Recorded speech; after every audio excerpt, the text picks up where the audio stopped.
ഇന്ന് നമ്മുടെ കൂടെ ഉള്ളത് പ്രേമലു എന്ന സിനിമയുടെ വിശേഷങ്ങളുമായി Naslen, Meenakshi and Sangeeth. Welcome to the show. Thank you. Hello. നസ്ലിന്റെ ഏത് പടം എടുത്താലും മാത്യു ഉണ്ടല്ലോ, നിങ്ങൾ അതെന്താ മോശമാണോ? ഫ്രണ്ടായിട്ടാണ് ക്യാരക്ടർ. താങ്കളാണ് അപ്പൊ ആളെ കുഴി കൊണ്ട് ചാടിക്കുന്നത്.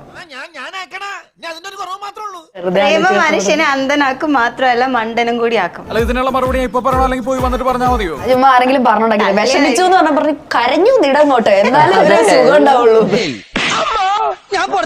എനിക്ക് തോന്നുന്നു മീനാക്ഷിയുടെ ഒരു കാര്യം എന്ന് വെച്ചാൽ ഞാൻ മനസ്സിലാക്കിയത് വളരെ ബോൾഡ് ആയിട്ട് ഈ ക്യാരക്ടർ പോലെ തോന്നിയത് അങ്ങോട്ടാണ്.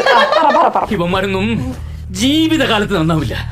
അയ്യോ, ഇപ്പൊ ഡ്രസ്സിങ്ങും കാര്യങ്ങളൊക്കെ ഇപ്പൊ ഒരുപാട് ആരാധകരെ ഏറ്റെടുക്കും. പക്ഷെ എന്നാൽ പോലും ഈ വരുന്ന വിമർശനങ്ങളും അല്ലെങ്കിൽ അതിനോടൊക്കെ മീനാക്ഷി എങ്ങനെ പ്രതികരിക്കും? രണ്ട് കൈ കൂട്ടിയടിച്ചല്ലേ സൗണ്ട് വെക്കുള്ളൂ. ഒരു കൈ അവിടെ നിന്ന് അടിച്ചോട്ടെ സൗണ്ട് വെക്കുന്നുണ്ടോ? ഉറുക്ക് കേട്ടാ മെനക്കെടരുത്. ഇപ്പൊ മനസ്സിലായോ? എല്ലാ ഇന്റർവ്യൂലും ഞാൻ ഇത് പ്രതീക്ഷിച്ചാ പോകുന്നത്. മീനാക്ഷി അതിനെ എങ്ങനെ നേരിടുന്നു, ഞാൻ എങ്ങനെ നേരിടുന്നതായിട്ടൊക്കെ തോന്നുന്നത്. നശിച്ച നാടും കുറെ പിഴച്ച നാട്ടുകാരും. തിന്നാത്ത ടാസ്കാ, തിന്നാണ്ടാത്ത ടാസ്കാ.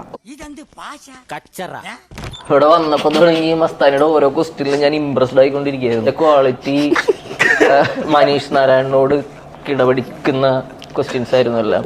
നീ എവിടെ പരിപാടി അവതരിപ്പിച്ചാലും ഇത് തന്നെയാണല്ലോ അതിന്റെ വിധി.